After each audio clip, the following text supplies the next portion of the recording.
It's official now. Wonderful. By the way, you know how to enter, sometimes Zoom presentations can be so boring. We're not going to have a boring time. However, it really energizes and jazzes up the experience if you come on camera. Oh, I know it's a pain, but it really makes such a big difference. So that'd be great if you're willing, and if you're not, that's fine too. Um, as you see, we're recording the session so that you'll be able to share this with your colleagues and others that weren't perhaps able to attend today. And again, I'm so proud that we've got 140 plus RSVPs today, the largest ever Canto's had for a virtual conversation. So thank you all for making this an exciting experience today. Now, our topic today is leading the charge, the B2B sales and marketing evolution in the Caribbean. And you can just look around, particularly in the last year, you can just see obvious changes of what's happening in our region in terms of companies, new companies appearing to support the CSP, communication service provider space. Companies adding the word business to another division or group within their organization. So just by looking around, you can see that a lot of things is happening for business to business sales. Our panel presentation today was planned by the CANTO Sales and Marketing Committee, where I'm the chairperson and will be your moderator today. And we have a fabulous group. For those of you who are on the CANTO Marketing Committee, could you raise your hands, give us a wave, come off camera wave? Who else do we have on here? Nicole is on here. I can't see with this flyer up who is all on the call. Let me change my view. Wonderful. Val is waving her hand. Let's see who else is waving their hand or something. Teresa Wankin is also on our committee. Peter Levy. Wonderful. Oh, good. Now we can see everyone. Okay, so by the way, we're always looking for great CANTO Marketing Committee members. So if any of you would like to join our committee, we'd be delighted to have you. Now, the reason we thought this focus on B2B sales, business to business sales, would be of value to the region is, as I said, we've seen a whole kind of shift, not only in the Caribbean, this is a global shift. I grew up in the industry. I was in B2B sales a long time ago, and then the world changed.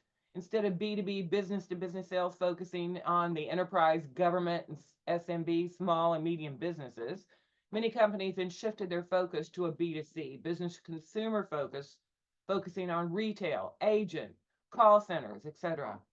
So the B2C, B2B worlds have been out there for a while, but now it's like everyone's looking around going, oh, maybe more B2B, emphasizing that part of the business.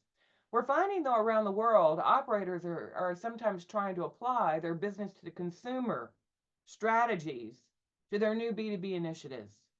And that really doesn't work. They're different animals. So because of that, we thought today this would be a great topic to share for our region, to gain best practices, find out what some of the leaders in the region are doing in this space. So we have an illustrious panel. I'm so proud of the top executives that we have from 3 of the leading operators in the region. And what I'm going to do is let them introduce themselves. I'll introduce myself afterwards, and then we'll jump into the panel discussion. Okay, Dionne, let me put you on the spot. Will you kick us off, please, with an introduction of yourself? Sure, absolutely. So thank you all for all of you that have joined this morning to join into this conversation. My name is Dionne Emtage. I am the Chief Commercial Officer here at Digi Belize. Originally, I'm from Barbados, formerly from Digi, Digicel Group, as you know it, as well as Cable and Wireless in my former life. So lots and lots of experience, opportunities to see how, as you would have said, Melissa, the world has changed, right? Moving from focusing from B2C straight through to B2B, looking at how we're going to be transforming telcos, traditional telecommunications into techcos. B2B is a big part of that. And then looking at the type of competitors that we are fighting with right now. So I think that I'm hoping that my experience and what I'm seeing here in Central America with a Caribbean perspective will help to kind of build a path for you in terms of what to do. And then, of course, I will learn as well as I listen to your comments and I listen to my other illustrious panelists. So I'm hoping to have a fantastic time today. And thank you to my teams who have already joined. I'm checking you out. I'm kidding. Thank you. thank you all, and thank you, Melissa, for this opportunity. Of course, to CANTO for inviting me. So thank you, and I'm open for conversation after the meeting as well. Wonderful. I loved your comment about telcos turning into techcos, selling technology solutions, which is a whole different ballgame as well. Thank you. Conor, how about yourself? Thank you, Melissa. Yeah, Conor McGowan here. I'm the CEO of BRAVA, which is the B2B division of AT&I. So I've been working in the Caribbean in multiple markets for about 10 years now.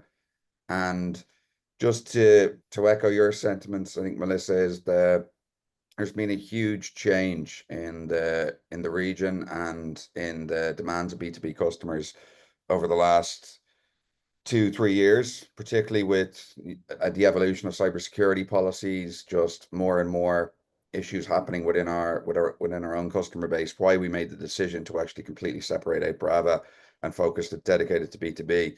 So similar to what Dionne said, I am really happy to be here, looking to, as I always do at CANTO, looking to learn, looking to hear what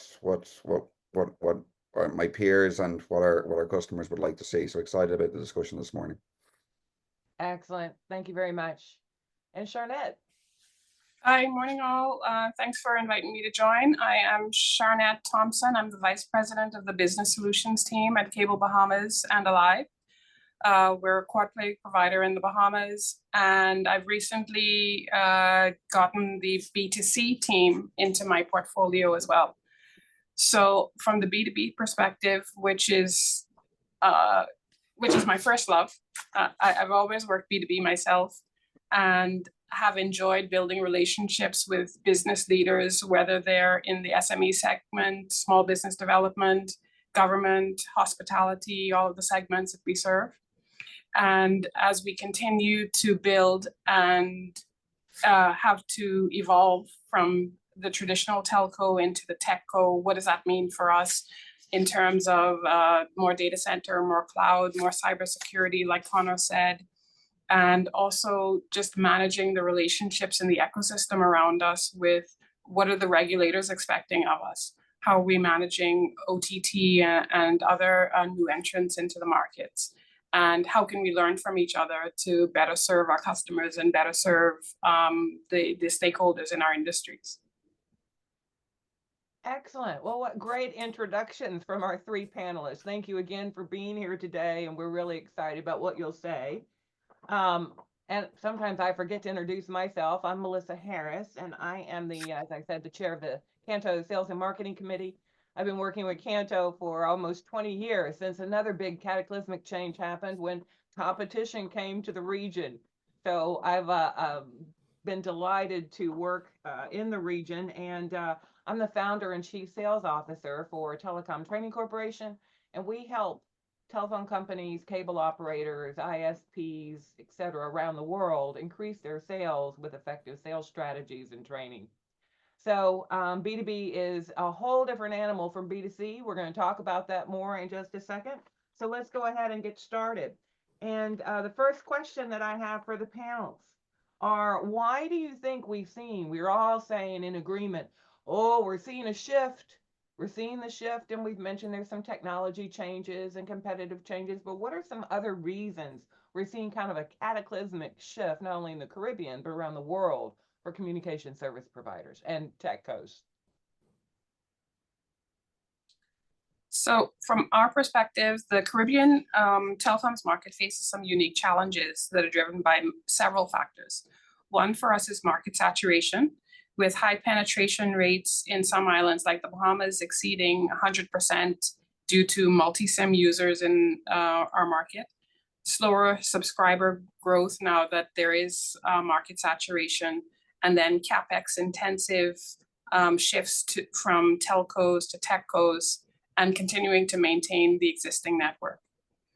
We have competitive challenges, as Dionne mentioned, in the Caribbean, like limited economies of scale for small island developing states, new entrants and OTT providers that rely heavily on our infrastructure but don't necessarily contribute to its maintenance. And then we have regional consolidations like my colleagues from Digicel and AT&I can attest, as well as price wars in very competitive markets. That summed it up beautifully. Thank you. Conor, what do you want to add to that?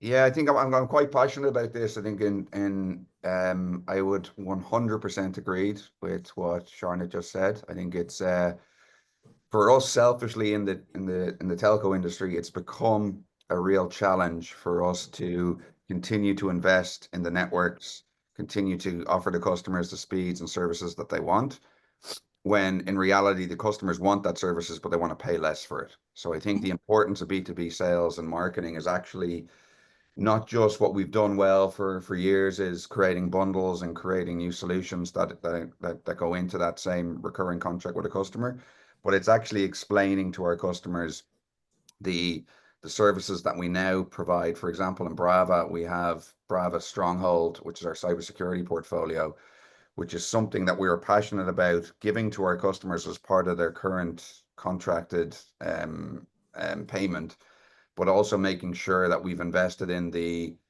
team to go and deliver on those solutions. As it relates to B2B sales and marketing, it's also what we've quite passionate about. We call the BRAVA way of selling, and the BRAVA way of marketing is putting the sales and marketing division at the top of the organization in order that they're able to tell that story effectively. Because what we've always had is fantastic network engineers. Now we have fantastic cybersecurity engineers, but the customers find it very difficult to understand what the actual needs of and what the features and benefits of our solutions are. So we've spent a lot of time is how can we, for want of a better word, dumb down cybersecurity, dumb down cloud services, so our customers just get the 5 bullet points that they need to present to their own board, and then they can agree if they need the solutions or not. Excellent. That is a brilliant strategy that many companies don't think of. But to focus, if you want to be customer focused, you want to talk the language of the customer, and as things become increasingly more technical, being able to translate the techie to what the customer can relate to is the key and one of the biggest challenges in a B2B world. I'll just share briefly. My first big job was in B2B sales for AT&T. Long time ago, AT&T was hiring, wanted to compete against IBM. IBM owned the data world, AT&T owned the voice world. And as a result, my B2B sales training curriculum was a 2-year program. A tremendous, it was considered like one of the most elite sales trainings ever for a B2B sales force. And it was amazing. But there's a whole different skill set in learning data products from voice products. So a lot of that time was spent not only in the B2B sales process, but the more advanced products, again, to how to keep it simple while smiling as you're talking to people who may not be as technically oriented as the engineering side of our houses. Wonderful. Dionne, why don't you tell us about your approach? So when I think about why B2B is now critical for the Caribbean and just the general region, there's several factors, right? So when you look at the economic diversification, many of our countries are looking to diversify their economies. They have to stay, applicable, right? Beyond traditional industries. And for me, B2B sales facilitate partnerships. One of the key slogans that we have here for business to business here is being connected, being empowered. So you'll see that on our brand. So for us, B2B is empowering our countries to actually become empowered enough to do the diversification to stay and remain competitive. We spoke a lot about technological advancements, and the digital transformation in the Caribbean is opening new opportunities for businesses to offer innovative solutions. So companies that can excel in B2B sales can then take that, leverage that technology, that training that you spoke about just now, Melissa, to create value for other businesses. So B2B is moving from just becoming a service provider, as we know, to a solutions provider. When we think about infrastructure development, Conor would have spoken about this before, there's so many infrastructure projects underway and planned throughout the entire Caribbean. There's a substantial demand for B2B. sales in such as untraditional areas such as construction. We're seeing that here. Energy, we're seeing that here as well, no? When we look at, say, financial opportunities, networking and relationships, and just being able to upskill our existing staff, there's an increased need for businesses to upskill. And I really like what you said, Conor, in terms of dumbing down, because some of the challenges we have seen is we get the training, but it's how to take that out of telco speak into the everyday, all right? But it's important for businesses to upskill, and that's where we see ourselves as more of a consultative role as well as a solutions provider, so that we can provide that same corporate training and educational services are now becoming part of our portfolio.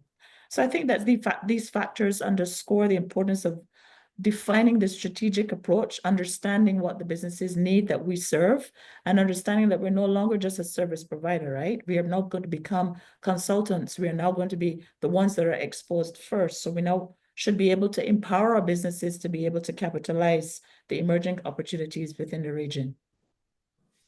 Oh, beautifully said. Lovely. Thank you so much. Well, I think that was a great first kickoff question. So thank you all for sharing your opening insights. Let's talk a little bit, drill down a little bit more to the question, what has your company done to focus more on B2B sales, say within the last year? What's happening differently for your B2B sales focus? So from our perspective, whereas historically our core products were, DIA, broadband services, voice services, TV services, we've had to pivot and focus more strongly on how are we handling data center solutions, how are we handling cloud, how are we handling managed services and cybersecurity, like Conor mentioned, because customers are looking for us to help guide them and help guide their business decisions so that they're making the right decisions and choosing the right strategies to help to grow and expand their network, but also protect their business assets going forward. We always laughingly had the acronym. I'm an acronym queen, translating from the engineering to the frontline teams all these years, but VDV sounds like a disease, right? Voice, data, video. Correct. That is pretty straightforward stuff. The product training you need on that, yeah, okay, great. But these other things, I went to the first managed service provider conference that I'd ever been to last year in Florida. And I was shocked that there were like 30 companies exhibiting that provided sales training, sales strategies to managed service providers. And I was like, oh my word, I've never seen, in most conferences, there's no one running around talking about training too often. But the managed service providers have linked on to knowing if they're going to succeed in selling technical solutions to perhaps new decision makers like CIOs and CTOs who talk a different language from what a B2C retail sales rep might know how to talk about VDB. It was kind of shocking. So I'm glad you mentioned the term managed service provider, because I really wasn't that. I've grown up in telco all my life, right? So they're doing something different, and I'm sure you're seeing how traditional telcos are even buying managed service providers to add to their portfolio. And meanwhile, the managed service providers are going, no one can take our place. We're special. So it's kind of interesting. Dionne, what do you have to say about what you're doing to focus more on B2B sales? Yeah, 100% agree with you both. So we're looking at customized solutions. We are offering tailored solutions to meet the specific needs of different industries, just as was said, cloud services, even IoT connectivity, and of course, cybersecurity solutions. We have expanded our product portfolio. So while we were touching it lightly before, we're going beyond traditional voice, as we would have said, and data services to include comprehensive, the same enterprise solutions like the managed services you spoke about just now, unified communications and SaaS. We're forming those strategic alliances with technology providers. So we've spent a lot of time over the last 2 years becoming certified, and we continue to get trained to become partners with entities such as Fortinet, Microsoft, Google, etc., because that gives confidence to our customers when they see that we are a certified partner, right? When we look at training and development, we have put out, like you said, a 2-year, actually it's going to be a 3-year plan of training. And what we've ensured is that the training is not just sitting in and, you know, taking a slide or two, it's certifiable. So we're investing in a lot of training programs and using our partners, telcos from around the world to actually, who are a step ahead of us, to actually help us to develop those training programs. And then what you will find is a lot of the vendors themselves will offer training because that's how they're going to get you to push their product. So I would encourage people to take advantage of that. And then it goes back finally to that whole consultative selling approach. I can't stress how much it is that, especially in our SMEs, they don't know. They get it in terms of they understand what they need to do, but they don't know how to do it. So we are shifting from transactional sales to a more consultative selling approach where we act as advisors. And I think that that's pivotal in terms of when you look at how you're changing what you're going to be doing for B2B in this area. And the biggest thing I would think is just the customer experience enhancement, just as how we focus on the B2C side. The B2B side, customer experience I can't stress the importance of customer experience. We have to get better service level agreements. So we've looked at all of our contracts. We offer premium support, paid for and unpaid for. And we're ensuring that we're listening to the customer and building it into the products that they want, and that the SLAs are accompanying what they're paying for. I think that is super important as well. Excellent points. It looks like you all are really focusing on the certification process, and I think you're right. That adds credibility, and it sounds like you're really investing in the professional development of your B2B team. So accolades to you. Conor, what do you want to say about this topic, about what you all are doing in BRAVA? And I'm wondering if everyone on the call knows who BRAVA is, since you all are kind of new. Do you want to say any more about that as well? Yeah, no, of course. I'll always take the opportunity. So, as I said, BRAVA is the B2B division of AT&I.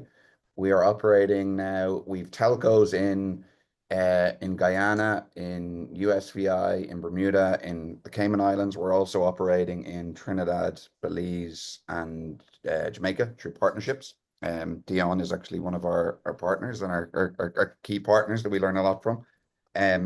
So I think I would agree completely with everything that's been outlined there. I think Dionne made a really good point about, and I'm sure Charnette alluded to this as well, about the vendors. I think we've actually a really critical role, and what we've tried to do at BRAVA is keep our vendors honest. I think sometimes the Fortinets, the Ciscos, the Microsofts of the world, they present these big tech, big market, big country solutions to us where we say that's just not going to be feasible in the areas that we operate. So I think there's an onus on us as the leaders in the B2B space to make sure that we push back and we drive those vendors hard. I know Calix are on the call. We've actually had CEO level conversations with them about right sizing our solutions, particularly in our SMB space. But I think to go back to what to the original question about what we've done, probably over the last 2 years, we did the brand launch of BRAVA this year. From February onwards, we've rebranded all of our old B2B solutions teams under one brand and one organization. But it was probably the year prior to that was really critical. So the year prior to that was we went out and recruited a new senior management team, stood up an operations function, and brought in a new COO to build a new product organization. And the reason we did that is we didn't want to slap lipstick on a pig, is the way I would describe it, and say, here's a new pretty looking brand and everything's going to be different. We wanted to make sure by the time we went and told our story that we do now offer cloud solutions, cybersecurity solutions. We do spend still huge amounts of dollars each year in CapEx on upgrading our networks. We were the first 5G mobile provider. But what we're really passionate about is, if we're going to go into this new space, let's set up the team that can actually deliver on this new space, and let's do the marketing piece last. And it's the most important piece to do, the sales and marketing portion, to go out and tell that story and be able to grow revenue. But what was prior to that, and I think Dionne alluded to this, is making sure that you can deliver on those SLAs and deliver on the customer promise, because otherwise, no matter how pretty the brand looks, it's not worthwhile. So I think the direct answer to the question over the last 2 years, we went out and spent a lot of time on, and I think one, to your point, sorry, Melissa, was the acronyms. I find it fascinating, particularly in the telco world, is because something is new, sometimes there's often a fear around the new solutions, and that's too complicated, where we're actually in the most complicated industry in the world. Like copper infrastructure is way more complicated than cybersecurity is, but it's just making sure that that training exists, and that, as I said at the start, that we speak in layman's language and we speak in normal language around what we're actually trying to do.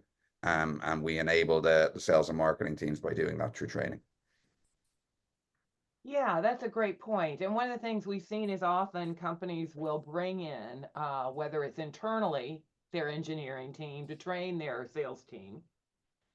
And sometimes the engineers talk here and the sales and customer service people are going, I'm scared to ask you what in the world you're talking about because you'll think I'm stupid.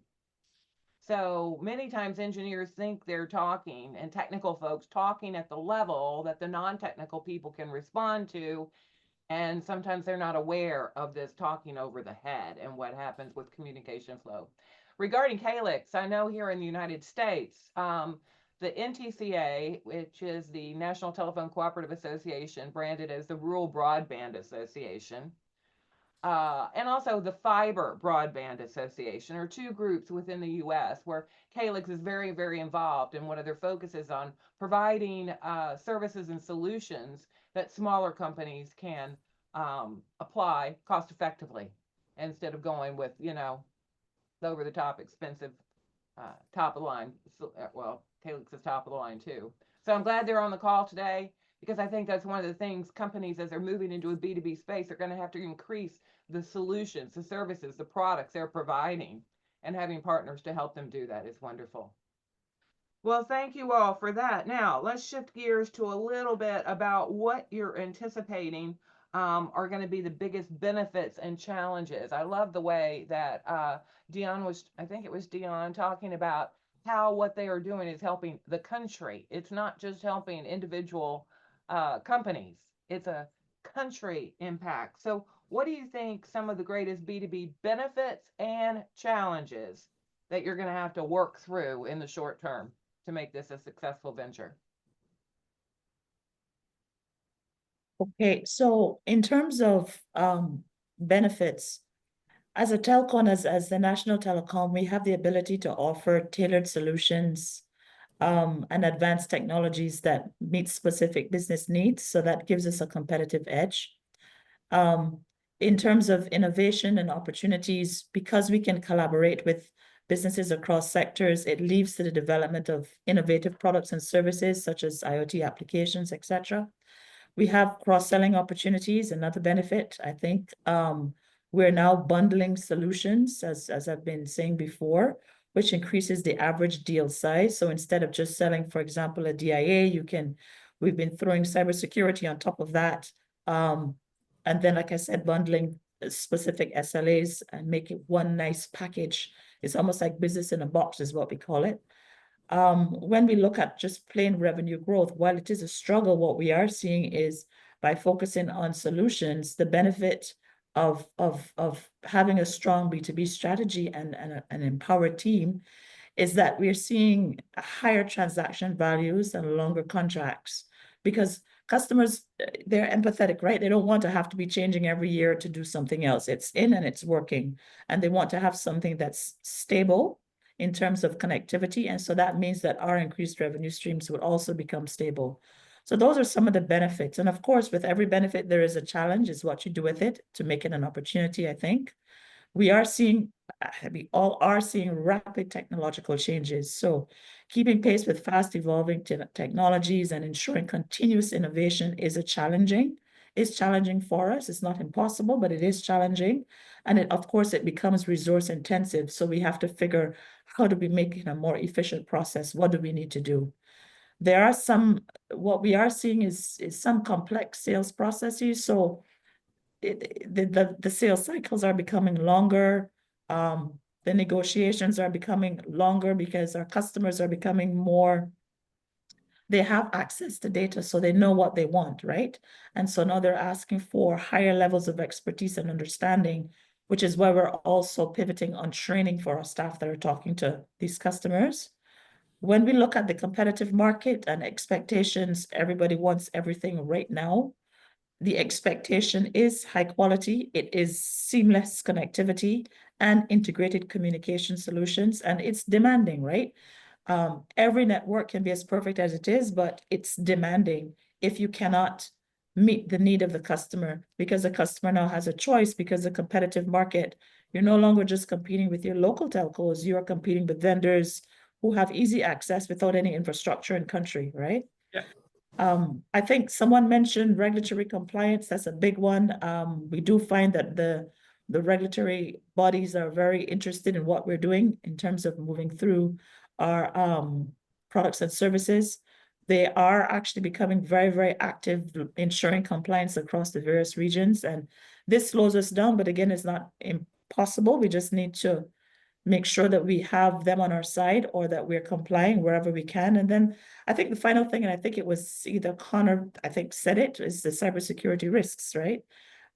Businesses rely more and more on telecom services, and it's our responsibility to protect their data and their communication from cybersecurity threats, because they are increasing. I mean, I'm sure that you know that every day, every minute, our networks are hit. So we have to, and we are responsible for the networks of and the connectivity for the businesses that we serve.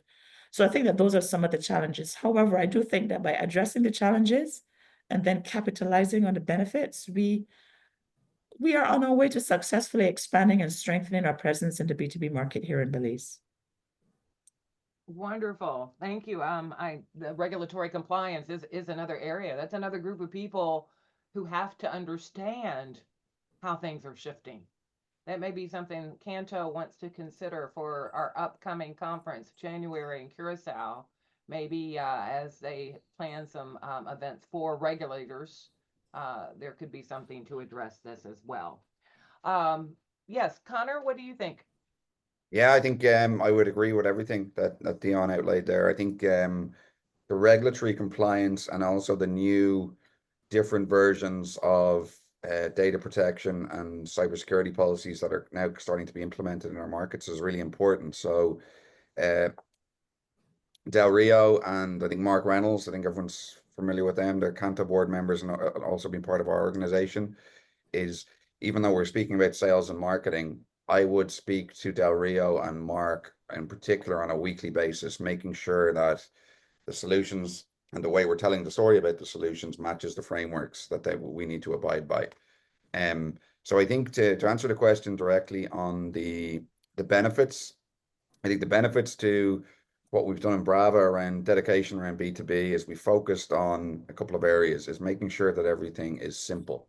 And what we mean by that is not simple, it's incredibly difficult and complex for us to deliver on the promise, but it's simple for our customers, that they understand what the solution does, they understand what the solution doesn't do, and that it's right-sized. We've segmented between government, enterprise, and SMB to make sure that there is a version of all of our solutions for the SMB customer at a lower price point.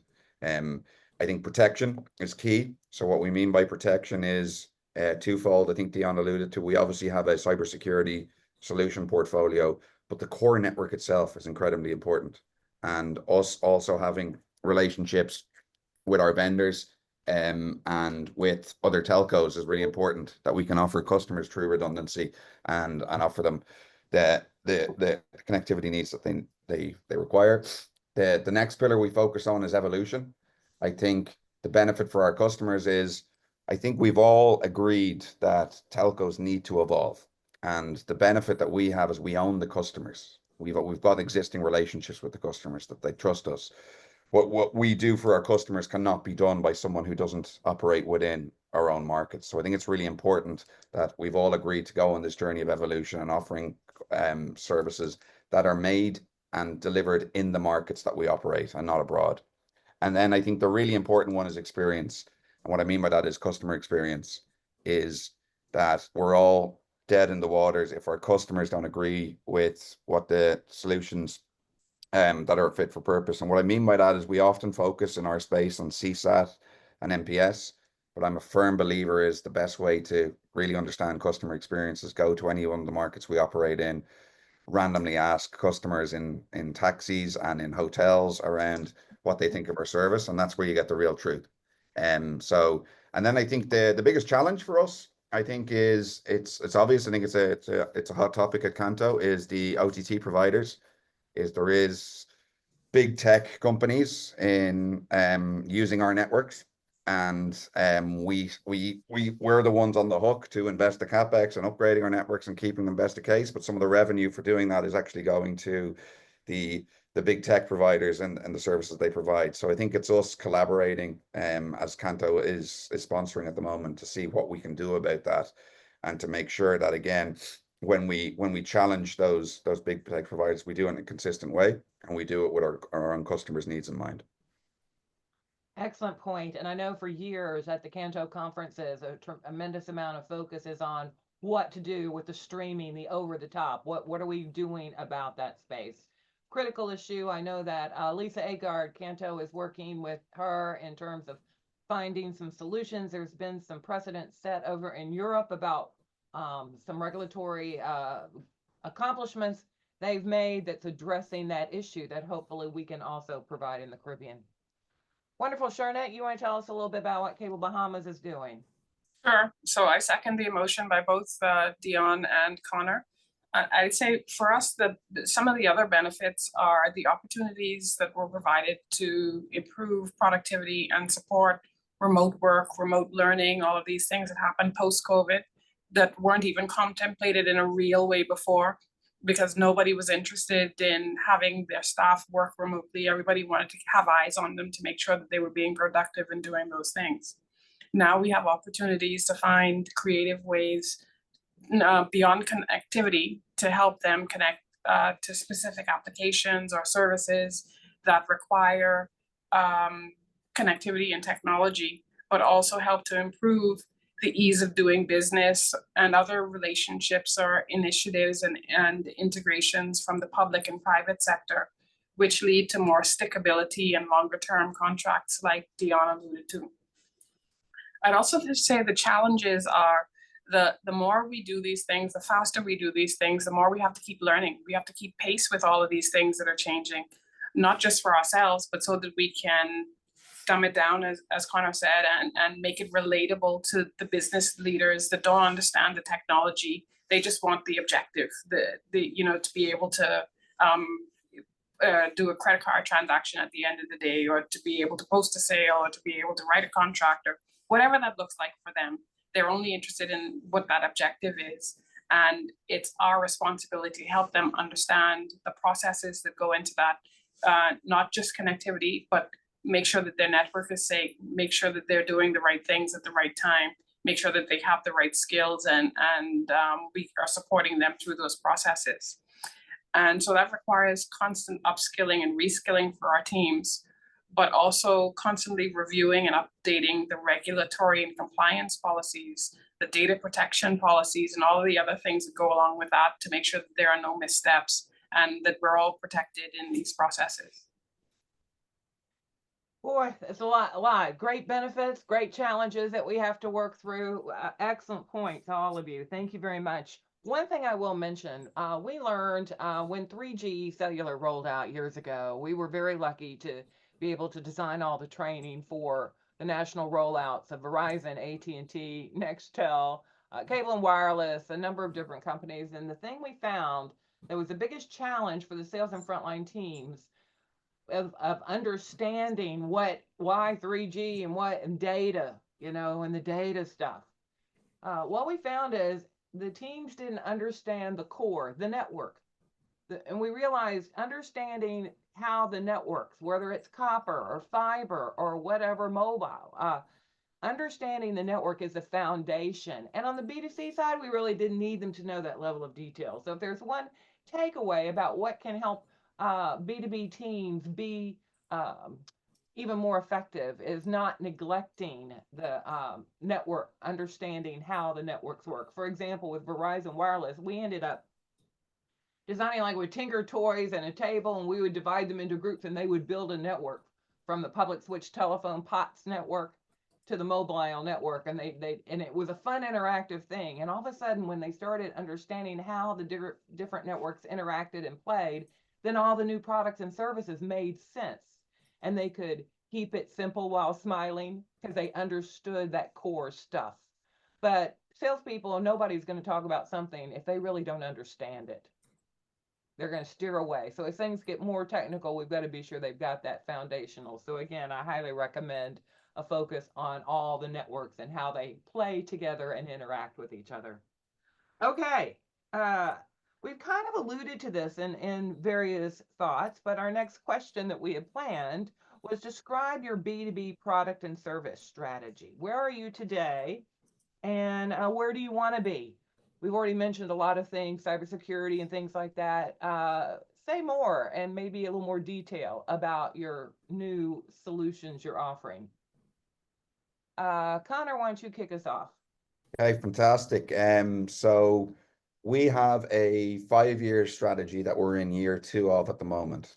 What that strategy was, very simply, for the first 2 years, was to bundle our services, connectivity and mobile, together, and then provide some simple technology solutions as part of that service offering. Where our solution set is getting more complex, what we've launched this year are cloud service and cybersecurity services, which we would call add-ons. So the biggest challenge, I think, in the telco industry has always been you sign a customer on a 2-year, 3-year contract, and you don't speak to that customer again for 2 years. So what we've actually said is, how can we change the game with that? If a customer joins us, what we call the BRAVA club. So in telco language, that's our DIA customers or MPLS customers. They're our high value customers. We've said you are now a esteemed member of the BRAVA club. As part of that, you get discounts on our add-on services, which are focused on cybersecurity and cloud. And what that is, you ask for the detail. We have a full security as a service solution stack that's MDR, EDR, vulnerability assessments, penetration testings, virtual CISO offerings. We've DDoS incorporated in that. In our cloud service offering, we are a Microsoft Gold partner, an AWS Select partner. We've a backup as a service offering, disaster recovery as a service offering. But I think what's really important as it relates to sales and marketing in that is we've spent a huge amount of time, and I just shared my email with the group here, is I think the job of the CEO is not to sit on operational calls and sit on KPI calls and just get everyone to tell you how great the world is. It's actually to go and meet with customers, meet with vendors, and listen intensely. So I think where we are quite impressed with the progress we've made is because we've made it very customer centric, and that's easy to say, but genuinely we've done this. We've listened to our customers, and as our strategy relates to a solution portfolio is we prioritize the solutions that our customers want. For example, give you a working example of this, we're doing our budget. I'm sure everyone's doing their budget at the moment, which can be a painful process. We were going to launch 15 solutions next year, but through conversations with our heads of business and conversations with our customer, we've narrowed that down to 5 or 6. And one of those is a incident response retainer. And that's where our customers, that's from listening to our customers. It would have been easy for us just to tick the boxes. What do Verizon do in the US? What do Vodafone do globally? Let's just copy what they do. But we've actually listened to our customers and said they're pretty happy with the solution set that we already offer. But one thing that they see as a big gap is cyber insurance and incident response retainers, and who can actually do that with the local context and understanding the market. So I think really long way around of answering your questions is we've listened intently to our customers. We've mapped out a 5-year solutions roadmap. We've tied that to revenue. We've tied that to CapEx. But the most important part of that is we're incredibly agile on that. If in Q1 next year we say that the solutions that our customers are actually asking us for are not relevant anymore, we will change ours. We won't just go through it because we've set a budget around it. Excellent. Well, it seems like you all have a great focus on the customer experience in terms of really focusing on what the customer wants instead of what we think they want. Wonderful. Charnette, what do you want to say about your specific product and services and how that's changed recently for your B2B sales team? Yep, I would say Conor is right on the money. We still need to be able to provide the traditional services that keep them connected to the rest of the world to do their business operations. But there is more demand now for cybersecurity, for IoT. There's I think Dionne mentioned it as well. There's interest in IoT for lots of private sector activities happening now. There's interest for agricultural as well as other projects and applications that are coming down the pipe that help to improve overall productivity and overall connectivity and applications for the government and other entities. And as well for Cable Bahamas, so we have our own data centers that are physically located in country for those customers that are concerned about data sovereignty and data residency. But we also have options for customers that want to have their data stored with AWS or in Canada or in other locations.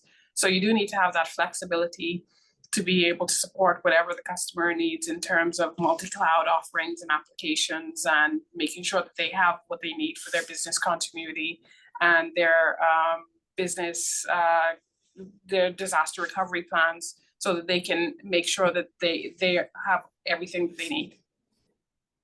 Excellent. And Dionne, if you'd like to wrap us up on that topic, please, on products and service strategies, how it's evolving. So just as my two colleagues would have said, we still have to offer the mix of standard voice and data. We still have a predominantly transactional sales approach. Like Conor said, we are in a 3-year plan. We are in year 1 right now, to see how we will move from, I think I said it at the beginning, from a telco to a techco, and B2B is a pivotal part of that, right? So we want to make sure that our product portfolio is enhanced. So we are diversifying our offerings to include more advanced solutions, AI-driven analytics, comprehensive cybersecurity solutions, all the things that we spoke about earlier. Integrated solutions is pivotal. Infrastructure advancement is super important. We have to fully leverage our networks, existing networks, to provide ultra-fast, reliable connectivity that supports those innovative applications in IoTs and smart technology deployment. We are listening to the customer in terms of consultative and personalized sales. I do agree, Conor, I'm just going to take a piece from your hat in terms of looking at whittling down how many products we're offering versus providing a a plethora of products where the customer really is satisfied and they just need 2 or 3 for next fiscal. I think that that's super important for us to listen to understand what the customer needs. And again, it all pivots on customer experience, right? Our service delivery processes just have to be improved. That's our desired future state. We have to enhance efficiency. We have to enhance satisfaction, whether it is in a formal sphere or not. We have to implement automated systems for faster resolution of issues and better service transparency, because guess what? Our customers expect that. So I think, and that's what our future state will look like in terms of moving forward and taking B2B and taking the company think forward through the B2B strategy. Excellent, thank you. Well, a lot going on in this space. How about what you all are doing for your B2B focus on BPO, business process outsourcing, and other outsourced suppliers to help you with your B2B strategies?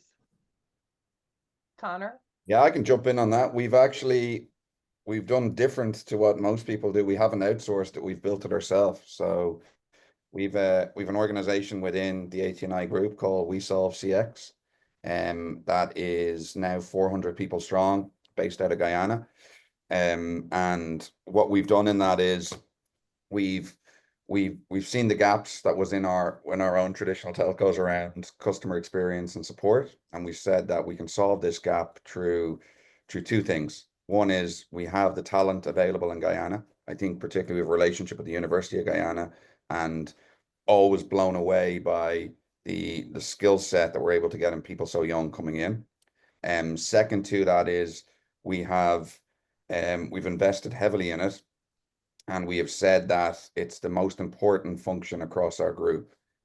So within the We Solve CX organization, they're now not just managing the AT&I telcos, we have relationships with telcos outside of that, and it's been a really critical part of our journey.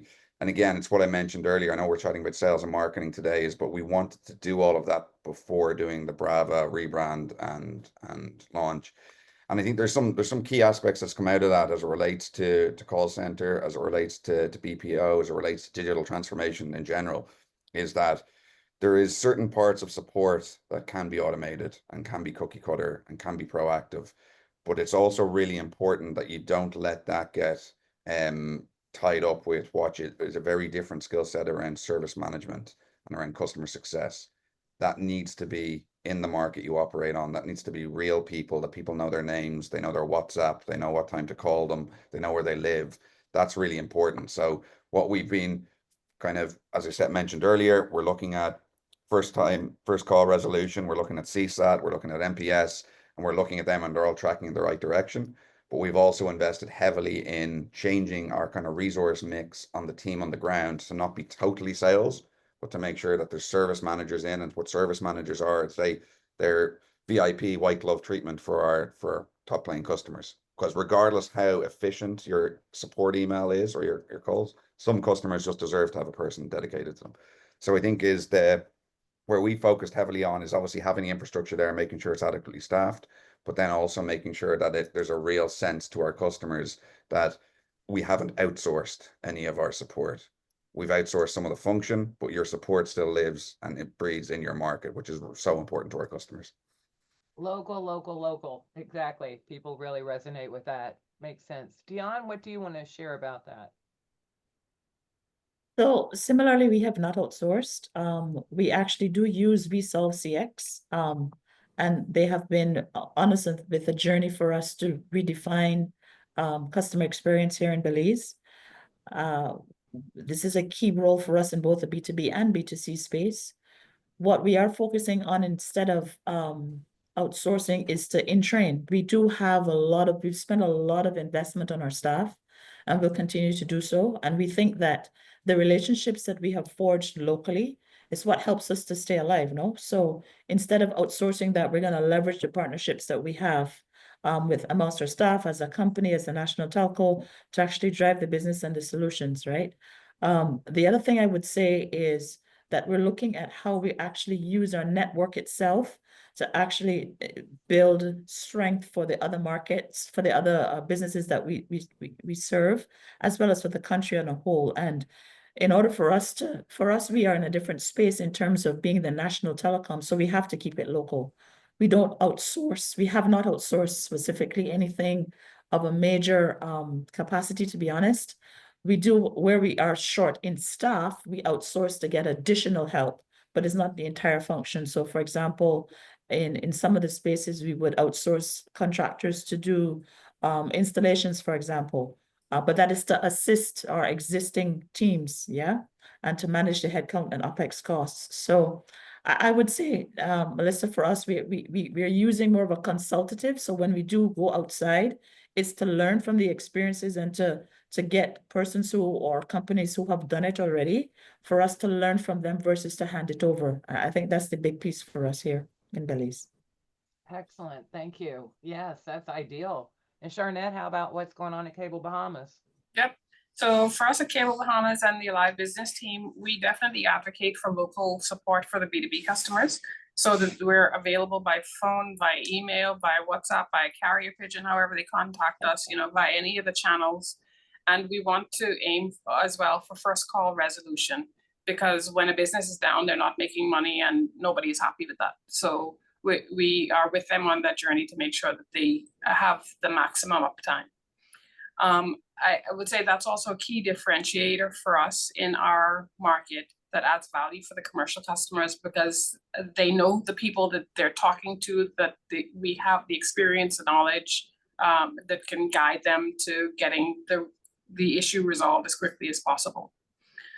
Beyond that, and leveraging technology, the obvious ones for like IVR and customer portals and tech bots and all of that stuff, we do outsource some of our cabling. So when there's some work to do that we don't have the staff available for, we have a lot of projects going on, we'll try and find local contractors to outsource some of the cabling work, so that helps us build good energy with the community that we serve as well, and helps us to make sure that we're getting jobs done faster. Great points. And regarding first call resolution, that is so important. That just drives customers crazy to be passed around, escalated, complain. And so what's so funny is if we empower our frontline teams with specific standards of what they're able to do in negotiating with customers, we find that they give away less than the escalated managers do because they're so proud that you trusted them. It's kind of like remote work. Yeah. You know, studies have shown that remote workers, their productivity goes through the roof, but that, you know, that's a culture thing. Can we trust people? So if we can trust them, give them specific guidelines, let them take care of that customer, and they'll end up saving us money in the long run and increase their employee engagement.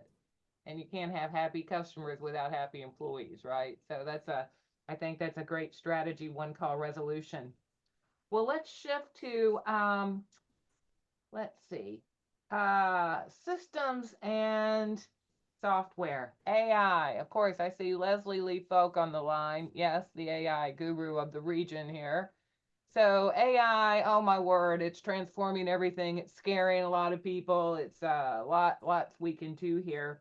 I know in some of the markets, billing systems are changing. Oh my goodness, that's one of the biggest. That's a bigger disruptor than putting in a new network sometimes. And so systems and AI and other tools that you are investing in for your B2B teams. Who wants to kick us off? Take a go at it since you mentioned Leslie. So Incus Hub via Leslie Folk, we've done company-wide training with Leslie to introduce the company to Incus Hub.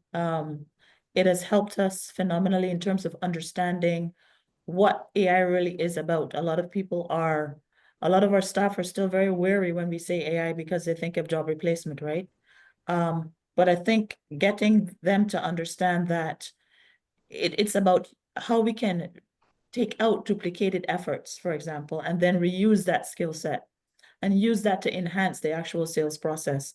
We've started to look at this internally, and then we're going to take that externally as a sales, as sales. And I'm not going to do a sales pitch for Incus Hub, but they have helped us tremendously in terms of getting our staff to understand what's next, how you can actually use, how do you train AI, how do you integrate it as part of your everyday conversations, your everyday activities, right? I think it's important for us as well. So I've just come back from GTEx, and in every single trade, in every single floor, every single booth, the buzzword is AI, right? So it doesn't make any sense for us to try to sugarcoat it. It's here, and we have to figure out a way as leaders, as solution providers to integrate AI into what we are offering to our customers internally and then also externally.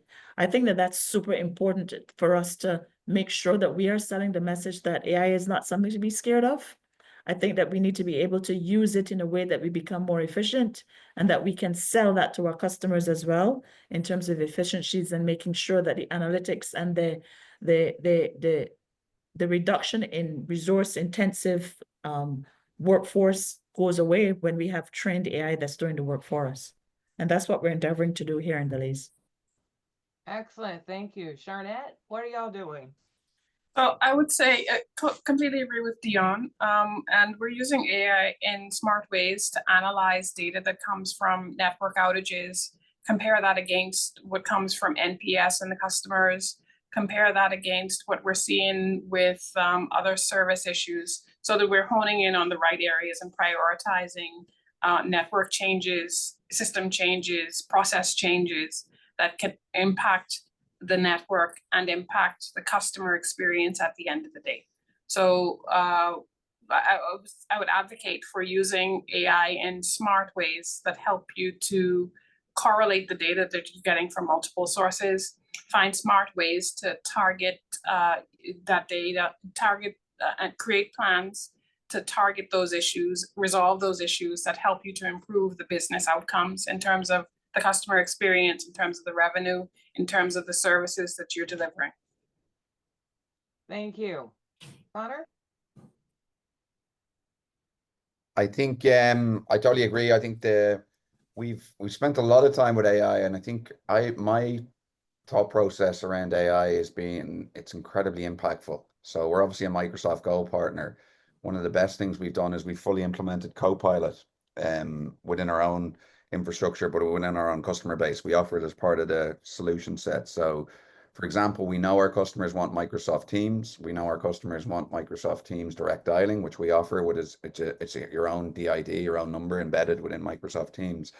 But going further than that, what I love about Copilot and what I love about AI is that I would totally agree with what Dionne said. There is a fear around AI and what it will do. I see AI as making us all more efficient.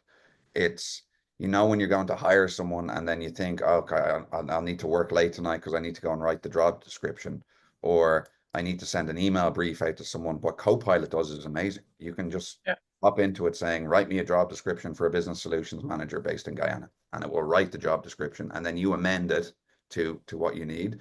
So I think that's been incredibly powerful. And I think not just explaining that to our staff internally, but explaining that to our customers is to harness the technology, embrace the technology, and then commit to the promise that if we are going to make staff more efficient, that we give them bigger tasks to do. And that's because AI will never replace people. That's just, it's a false theory that it will never. But what it can do is it could be the death of email, which I think we would all welcome, that you don't need to read through 75 emails when now you can ask AI, is it just summarize this? Do I need to even read this?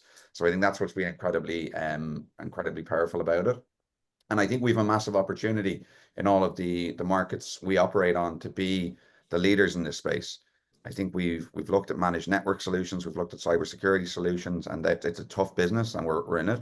But I think AI can be incredibly powerful. We can kind of reinvigorate and reimagine some of our industries within the markets we operate in if we harness and embrace the technology. And as I said earlier, we don't let Microsoft and Amazon and the big tech providers dictate that to us. We do our own version of it.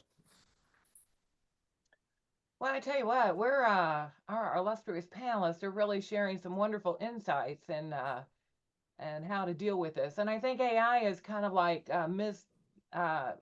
things that frontline teams have been scared through the years.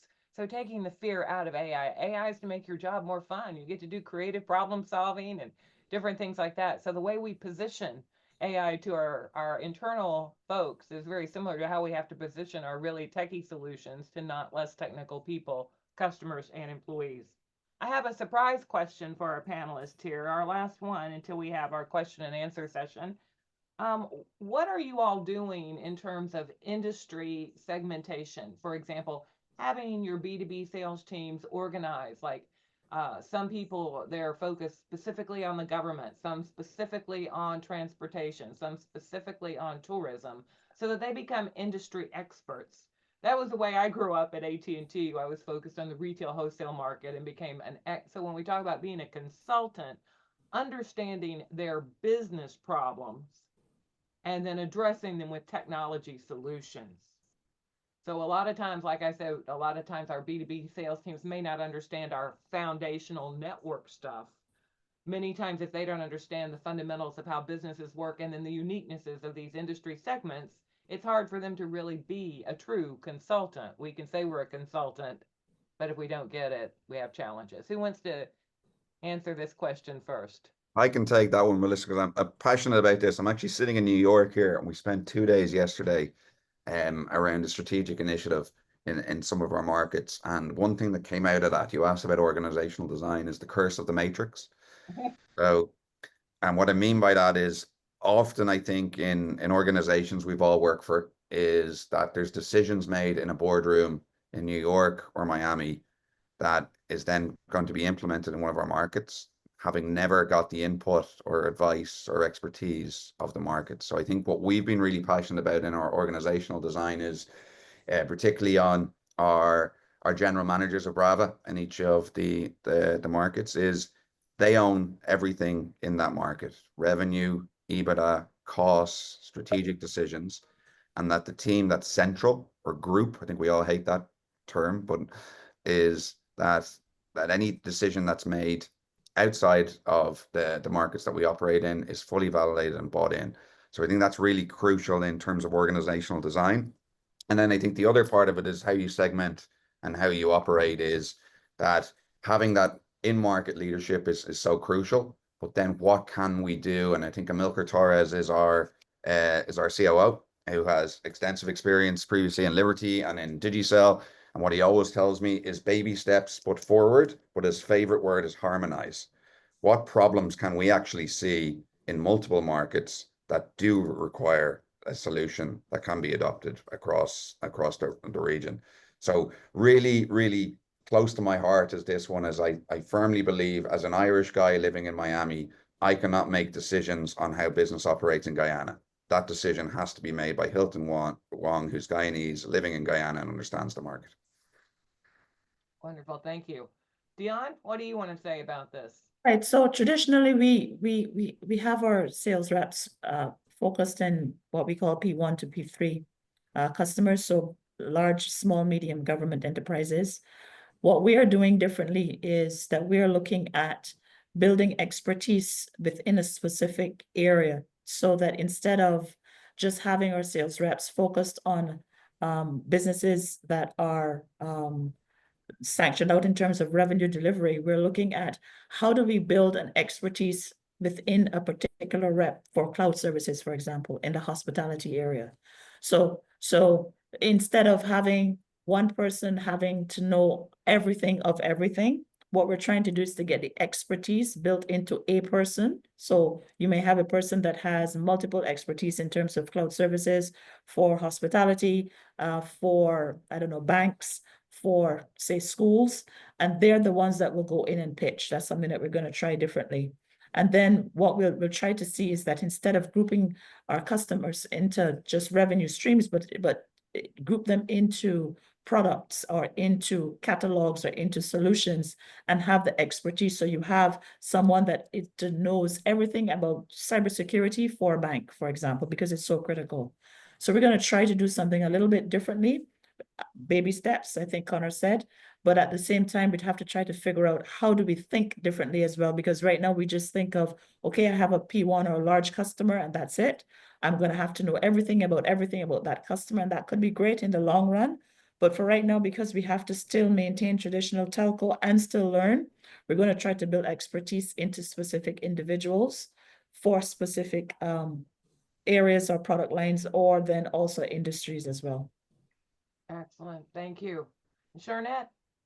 Oh, I would add to that, probably the most important thing is to listen to your customer, but not, and B2B sales reps tend to speak directly to the IT person or the finance person, but sometimes it's important to listen to what's the HR person saying in that organization, what's the customer experience person saying, what are the other stakeholders saying that impact the decision that's about to be made and could make or break it, and help you in the long run.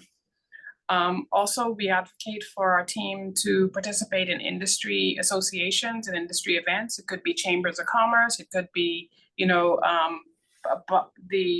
the accounting association, the other associations. We just need to be familiar with who's leading the charge in those associations. What are their priorities? What are their pet peeves? What are the key issues? In the Bahamas, we have lots of hospitality. It represents a significant portion of our GDP. We also have lots of international banks and trust companies, family offices. So we need to be able to understand things that are affecting those industries and how can we best help them. And then the third thing would be making sure the salesperson is tied to the hip of the pre-sales technical person, because the sales rep, as great as they are, will not know all of the technical ins and outs of what can go wrong if they don't include the right widget. So we need to make sure that they have the right technical guidance so that we're making the right proposals with all of the factors considered, and have provided a holistic solution that includes a total cost of ownership, no surprises later for us or for the customer. Wonderful. Well, this is really amazing. I just checked, and would you believe the 62 participants are still hanging on, and this is a little longer than your average panel presentation. So our panelists are doing a great job. We're now going to open it up to a few question and answers here. And let's see, who would like to, can you just come off mute and ask the question? I think that'll be easier because I'm having trouble seeing everybody all at once here. We've got so many wonderful people on. Who wants to ask the first question?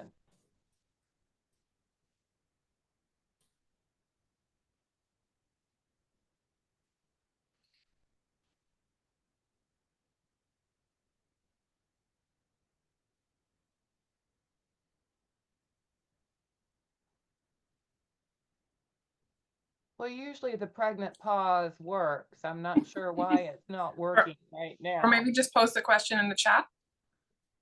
Oh, yeah, let me look at the chat.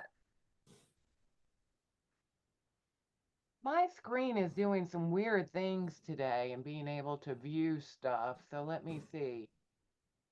Can someone read what's in the chat? For some reason, I'm not able to get to the chat. This is so weird. I'm in the chat. I don't see any questions yet. Okay, surely someone's got a question. One of the things is a lot of times we don't leave enough time for questions. So we really worked hard to give you all the chance to ask questions. And with this illustrious panel group, don't miss this opportunity.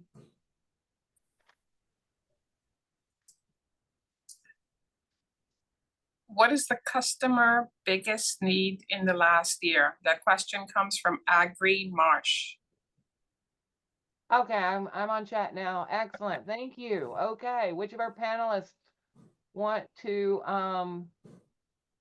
I can take that, as Agri is a friend and a partner of ours in Guyana. I think the biggest customer need we have seen is twofold. There is a cybersecurity versus productivity battle going on at the moment. So what I think is, and what I mean by that is, particularly larger enterprise customers have implemented a whole slew of cybersecurity tools that are fantastic, but in reality, it's taking too long to log into a system. You can't get into the right PowerPoint without the right admin access. So I think for us, the biggest battle has been making sure that our customers are protected, but not slowing them down around productivity. And I think, given that Agri's asked the question, Agri does some fantastic work in multiple spaces in Guyana. It's also making sure, I think we mentioned it earlier, that we listen to our customers. Sometimes our solution set, we're so passionate about it and we've built it in the way that we've wanted it, and then we actually show it to a customer and they said, I want to change this, this, and this. Our automatic reaction is, no, you can't. I think what we've tried to do at BRAVA is listen to those customers. So appreciate Agri asking the question, and I think he feels as passionate about it as I do. Wonderful. Any other panelist response? Okay, we do have another question. Nathalie, what is the strategy to grow B2B sales in a small market? Dionne, would you consider yourself a small market? Not really. I think we're probably mid-size in comparison to the Caribbean. But we do have, when you look at the comparison for B2C and B2B, while it contributes a significant amount of growth into the company, when you compare the two, it's smaller on our consumer side. So I'll take that one for you, Nathalie. So one of the things that we had to do was to listen to the customer. We have to understand what are the emerging businesses that are coming, what are the ways that we had to transform the way that we thought. So for example, in the past year since I've been here, we had to actually develop a SME, or what we call small enterprise department, which operates almost like a consumer customer base, in that they are extremely underground. So they do the door knocking. They don't just sit behind the emails, which you can do with your larger IT counterparts. They're actually door knockers. So they'll actually go out and source business, right? Versus our larger guys who would, because we already established, we can send out emails, we can send out specific dedicated messaging to those customers, which we still do, but that personalized touch to grow a small area is so needed. So I think the cold calling from back in the day works well. I think the consistent and continuous follow-up works well as well. We've done a lot of workshops countrywide in terms of pop-up events, and we've tagged along with a lot of partners. So for example, our banks, when they're doing any kind of activity, or our education system, whenever they're doing anything, we tag along to kind of drive that messaging and see how we can speak to those customers, because you never know who you're going to touch. So I think to drive small businesses, you have to look at alternative ways of touching the customer. You have to look at ways of getting into the customer space in a different way, and that's how you're going to grow. That personalized touch is super important, and the consistency of that personalized touch is what you need to do to grow that business. Perfect, thank you. Any other panelist response on that one, or should we go to the next question? Agreed, well said.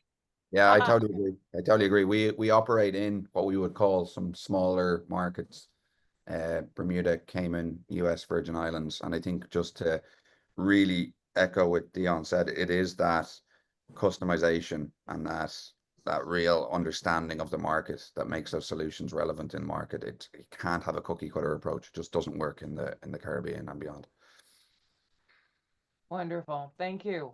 Polly, how do you manage channel strategy where your ISP partner OEMs also sell direct and cross messaging can be confusing?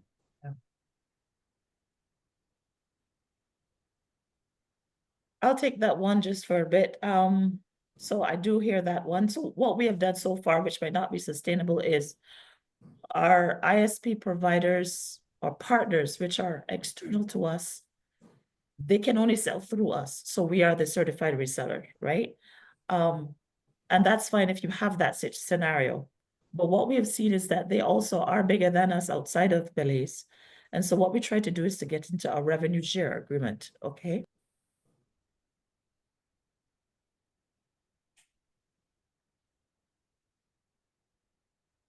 Forgive me, I'm getting over the flu. So that's important in terms of looking at revenue share and then building a collaborative communication messaging across the board. Thank you. I think Okay, I'll add to that, Melissa. I think the key for us as the leaders in this space is to kind of lobby and push the vendors as hard as possible as well, is because they make decisions sometimes without us in the room. I think CANTO is actually really important to that we make sure our regulatory framework is up to date and protects us from some of these new entrants. And just don't mistake what I'm saying on that is we welcome new entrants, but the new entrants have to follow the same rules and regulations that we do as the ones owning the networks in the market. Yep, agreed. that kind of, I'm sorry, anything else, Charnette, on that? Yeah, I was saying, yeah, agreed with that. And we just need to find mutually beneficial terms for us to create these partnerships. Got it. Well, I think it was a shy group not wanting to verbally say anything. We've now got a million questions. We'll see how many more we have time for. Manuel, how much inroads are the big tech players, Amazon, Google, etc., making into your business? What are you doing to protect your customers? Agri says, excellent question. Karina says, as businesses implement more personalized customer interactions, what? Oh, this is another question. So let me stop there. Okay, so what are you doing to protect your businesses from the big tech players?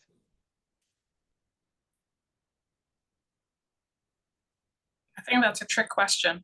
I think Conor might have more insights into this because of his involvement with what's going on.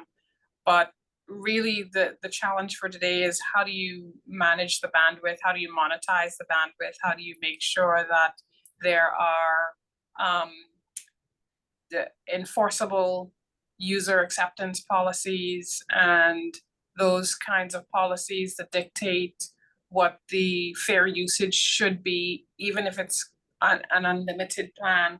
What are those dictates around that? And those are the challenges. But the reality is, as I think we've all said before, is as the local provider, we're responsible for maintaining and expanding the network. And these OTT providers are basically exploiting it for their gains, but have no contribution, have no other any value. They're not adding value to the network provider locally. How do we change that? The region's working on it. Yeah.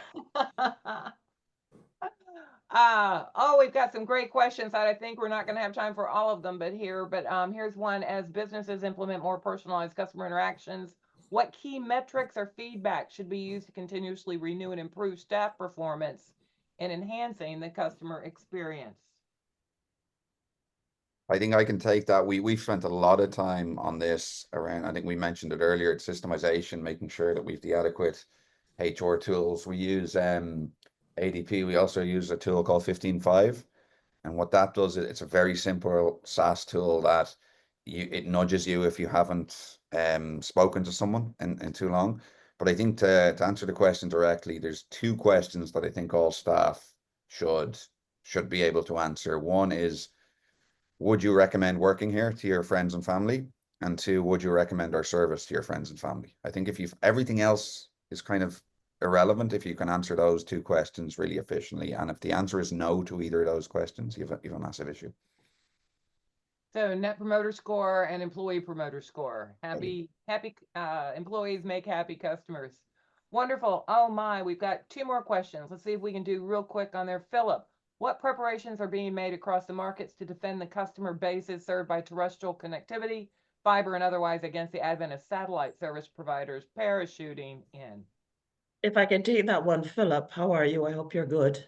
We are actually, Starlink has just applied for a license here in Belize. And so therefore we are going through a process of going through the regulator, first of all, to see how we can stop that as an industry, to stop the approval of that license. So there's an industry an industry response. So all of us as telcos have come in, and then we are going to be giving our response as a company. And then we have seen where our employees are also picking that up. One of the things is to focus on what are the detrimental effects of pulling in international providers such as satellite providers who are not going to be interacting with us on a local basis, who are not going to be contributing on a local basis as well. And then what we have to look at is how do we force them to become resellers, because the reality of it is we're not going to be able to stop them. Just look at what's happening with WhatsApp and the other OTTs. So how do we work with them and how do we use them? But to just allow them to come in and work carte blanche, I don't think that we should do that. So keep an eye on this space because we're just going through it, Philip. Wow, hot off the press. Thank you. Again, I just hate to avoid this last question here. One quick question.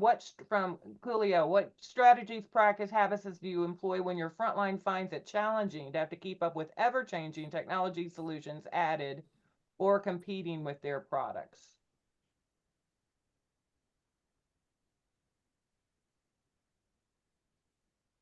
I can take it. I think what we have done in BRAVA, so I just speak of our own personal experience. I mentioned the Milker's name earlier. So our COO and our Director of Ops, Peter Schultz, spend probably 50% of their time working with frontline staff to answer that question exactly. So I think, as I mentioned this early, decisions made about a specific market should come from the market. Engineering decisions should come from engineers, not product people. And product decisions should come from product people, not engineers. And I think that it's respecting all of those different environments, because sometimes, and I think it speaks to this big tech. I think the advantage we have with Microsoft, Amazon, Google, some of their solutions are fantastic, but they still have the same issues around latency. They still have the same issues around price point that we can help them solve. But I think the most important thing we do now is with our solutions roadmap is we've even banished the word product internally. It's solutions roadmap. And the reason we've done that is we would deem a solution to be successful when a customer has bought it, not when we said we've put it on our website and we've launched some collateral. So I think that's really important. And to do that, then you enable your engineers to do proof of concepts and tell us what they really think. And I think that's really important to have that constant feedback loop. And look, it's difficult. Sometimes decisions have to be made that not everyone fully buys into. But I think having an engineering-led focus on the technology we should use is so important. Wow. Well, at this time, we were going to let our three panelists do some summing up remarks, but I think we've kind of run out of time to do that. So why don't we give them a big round of applause for all their illustrious ideas and insights. And I thought it was just a brilliant panel. So thank you so much. I'm now going to hand the stage over to Teresa Wanking, Secretary General of CANTO, to give you a few updates about what to look forward to from CANTO. So again, thank you all for being here. Teresa, are you ready? Yes, I am. So thank you, Melissa, and thank you, Conor, Dionne, and Charnette. This has been a really interesting CANTO conversation. I learned a lot. So I want to thank you for your time and the knowledge that you shared with us. I just have a few comments. I'd like to invite you to our next CANTO conversation. It's going to be held on the 14th of November, and the time has changed. So in response to some of the questions we have been hearing, and we know that you guys are very, very busy, we are now going to try out the 12 o'clock hour. So I'm inviting you to join us on the 14th on the 14th of November at 12. Some of you all might bring your lunch along and your drinks along, and we'll discuss earthquake hazards in the Caribbean. If your business, as most of you all operate in the Caribbean region, it is crucial that we be prepared. As you know, this region is very, very prone to seismic activity and earthquakes. While we have been preparing for flooding and for rain and hurricane, earthquakes can disrupt operations and lead to financial losses. So I'm asking you to register early, send it to your department in charge of disaster preparedness, and share the word around, and let us have a good conversation as well. And of course, CANTO Connect in Curacao from the 26th to the 29th of January. It's going to be a lovely event in the wonderful Curacao, as you know, rich in culture, rich in cuisine, very good networking opportunities. If you have not yet registered, now is the time to do so to get your early bird passes. And also, the agenda is being set with some exciting topics, including AI, cybersecurity, and more importantly, some of the things that's happening in the region. So make sure you register early. I'll see you there. That's it for now. Stay tuned to CANTO Conversations. Stay connected. Send us your thoughts. Send us your comments. This product was designed to serve you and stay in touch with you. So if you have a topic you want us to discuss on this webinar series, please send it to us. Thank you so much and enjoy the rest of your day. Take care. Bye. I'm going to stay on the